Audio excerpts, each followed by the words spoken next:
그러면 어떻게 해야 우리 아이들을 좀 산만하고 힘든 아이들을 도와줄 수 있을까?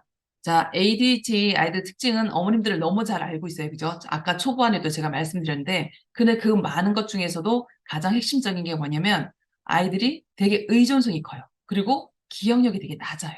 이게 저는 제일 핵심이라고 봐요. 그런데 기억력이 왜 낮을까요? 생각조차 안 하려고 해요. 생각하고 싶지도 않고 조금 발달이 느린 아이들 공통점이긴 한데 생각하는 게 힘들어요.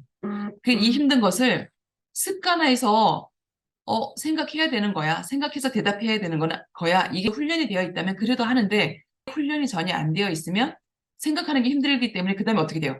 기억 안 돼요. 기억할 수가 없어요. 기억하는 거 싫어해요. 그러니까 기억력이 더 떨어져요. 여러 가지 중에서 제일 집에서 쉽게 할 수 있는 게 뭐냐면 다 안 해주시면 돼요. 해달라는 거 즉시 들어주시고 안 해주시면 돼요.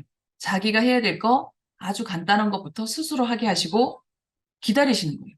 이제 처음에는 제가 늘 얘기하잖아요. 알려주셔야 되는 건 맞아요. 이 아이가 그 수준에서 아직은 뭐 초등학교 1학년이다. 뭐 아이가 스스로 뭔가를 다 하기엔 너무 어려워. 처음엔 도와주시고 제공학습 하시고 알려주시고 다 이런 과정을 거치시는데 그 다음에는 어떻게 해야 돼요? 아이가 이제 스스로 어설프지만 가방도 혼자 멜 수 있고 어설프지만 신발도 혼자 신을 수 있고 이렇게 뭔가 아이가 시도를 하고 반응이 나오고 할 수 있는 것들이 체크가 됐다면 그 다음부터 어머님이 도와주시면 안 돼요.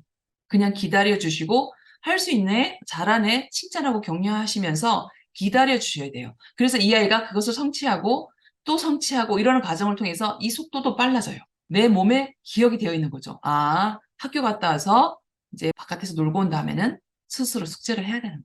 그래서 앉아서 이 시간에는 내가 숙제를 해야 되는 거구나. 많은 분들이 어떻게 하냐면 학교 갔다 왔으니까 손 씻어야지. 간식 막 주시면서 간식 먹어야지. 조금 놀다 올까? 그럼 놀이터에서 30분 놀고 와. 놀고 30분에 꼭 들어와야 돼. 들어오면 어떻게 해요? 자, 이제 오늘 숙제 있네. 숙제해야지. 받아쓰기 연습해야지. 책상에 앉아. 그래서 앉힌 다음에 받아쓰기 숙제하자. 엄마가 옆에 앉아서 같이 하시거든요. 대부분. 아이를 아직은 미덥지가 않아서 도와준다는 개념으로 어머님이 옆에 앉으셔서 불러주고 아니야 거기는 틀렸잖아. 이거는 띄어쓰기가 틀렸네.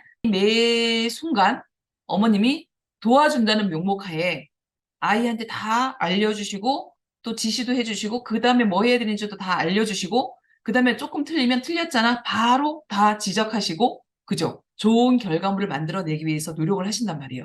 도와주시는 거 맞아요. 도와주는 것 같은데 여기서 조금 한 걸음 뒤로 이제 어머님은 빠지셔야 돼요. 그래서 가급적 아이가 받아쓰기를 연습해야 돼. 그러면 그 중간중간 끼어들지 마시고 다 할 때까지는 어머니 그냥 나오세요. 처음에 충분히 제공학습 했으니까 아이가 어떤 요령을 하는지 알 거 아니에요? 틀려도 돼요. 삐뚤삐뚤해도 다 한 다음에 가지고 올 때까지 기다리세요.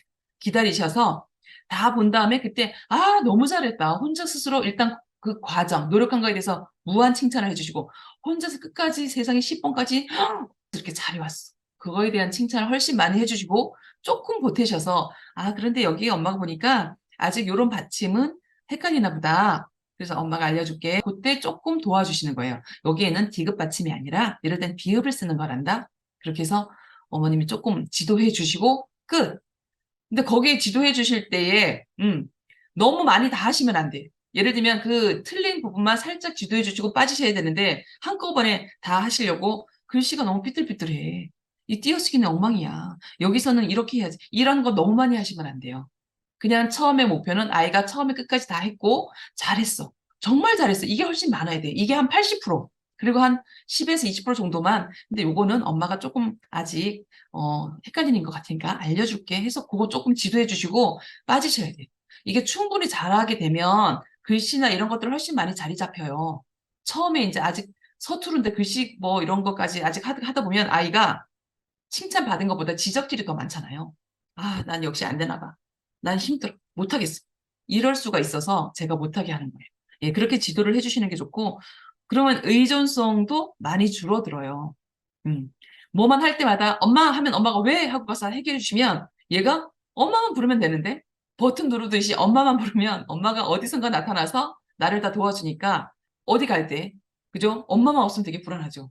새로운데 새로운 사람 만나러 가고 새로운 장소 가고 어딘가 갈 때 스스로 하기 너무 버거워요. 긴장감이 팍 올라가죠. 엄마가 있어야 된단 말이에요. 그래서 집에서부터 엄마 없이 할 수 있게 도와주라는 얘기예요.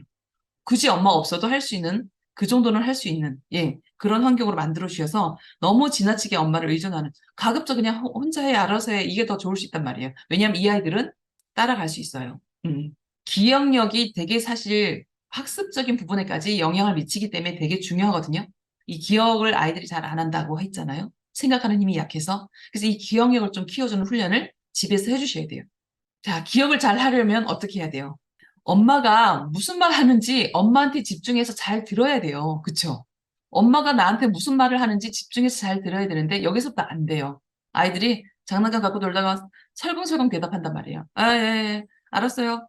성의 없이 대답해요. 그리고 그거 하나도 기억이 안 남아요. 그래서 엄마가 뭔가 아이에게 전달사항 있을 때는 가서 잠깐 게임하던 거, 놀이하던 거, 숙제를 하더라도 잠깐 멈추고 엄마 좀 볼래? 해서 엄마한테 딱 집중을 하게 하시고 그 시간에. 그래서 엄마가 지금 잠깐 나갔다 올 건데 뭐 이렇게 하면서 이따가 뭐 누구 오면 이것 좀 전해줄래? 눈을 마주 보면서 딱 끊으시고 엄마한테 집중해서 그 말을 전달하는 말을 아이가 정확하게 듣게 하셔야 돼요.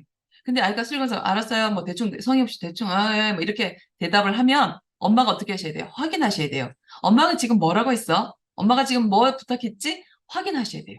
이게 기억력 높여주기 위한 연습이에요. 이거 확인하셔야 돼요. 그래서 엄마가 한번 물었을 때 대충 대답하고 갈 줄 알았는데 그리고 그동안은 그냥 갔는데 물어보니까 다시 생각을 해야 되는 거죠. 지금 뭐라고 했더라? 그럼 다시 생각할 수밖에 없어요. 그래서 그 얘기를 해요. 이거 하라고요. 그렇지. 대답 잘했어. 그거 꼭 해줘. 이렇게 하고 가셔야 돼요.